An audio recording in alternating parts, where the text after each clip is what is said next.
Les cafés gourmands du DCG. Les dames du droit. Dans cet épisode, le parcours de Charlotte Béquignon-Lagarde.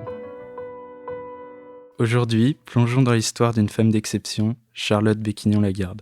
Née en 1900, elle a marqué le XXe siècle par son audace et son intelligence dans le milieu encore dominé par les hommes, la magistrature. Mais son véritable exploit arrive en 1946. Cette année-là, Charlotte Béquignon-Lagarde entre dans l'histoire en devenant la première femme magistrate à la Cour de cassation, la plus haute juridiction française. Un événement majeur, presque impensable à l'époque, car il faut se rappeler qu'avant cette date, la justice était un univers exclusivement masculin. Charlotte, elle, a osé franchir cette frontière. Avec courage et détermination, elle a imposé sa place, non pas par revendication bruyante, mais par l'excellence de son travail, la rigueur de son esprit juridique et une foi indestructible dans l'égalité des talents. Son accession à la Cour de cassation n'était pas seulement une promotion personnelle. C'était un symbole fort, un signal envoyé à toute une génération de femmes.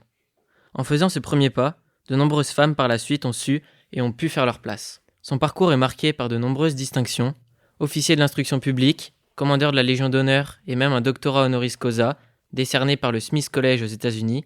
Aujourd'hui encore, son nom perdure. Une rue à Saint-Malo et une salle d'audience du tribunal de Paris lui rendent hommage. Charlotte Béquignon-Lagarde, une femme qui a ouvert la voie et dont la voix résonne encore dans l'histoire de la justice française. C'était les cafés gourmands du DCG, les dames du droit. Retrouvez-nous sur Spotify, Deezer, Apple Podcasts et tous vos agrégateurs de podcasts. À bientôt pour un nouvel épisode.